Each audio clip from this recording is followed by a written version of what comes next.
In the 3 Bobcat warm-up drill, teams line up in the 4 corners of the rink. On the whistle, red player number 1 drives down the wall, comes in from the ankle and shoots. Number 2 comes over the red line around the pylon down the middle for a shot, and number 3 must drive all the way across the blue line around the face-off dot in the middle and come in from a wide shot. After the initial shots, number 1 and number 2 should stop up in a rebounding position.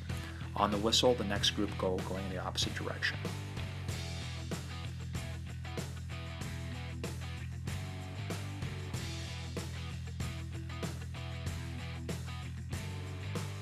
The coaching points of this drill: players must be going full speed coming down the wall. Shoot from outside, as this is a warm-up drill for the goalies. Again, stop in a position that you're a rebound for the next shooter coming in.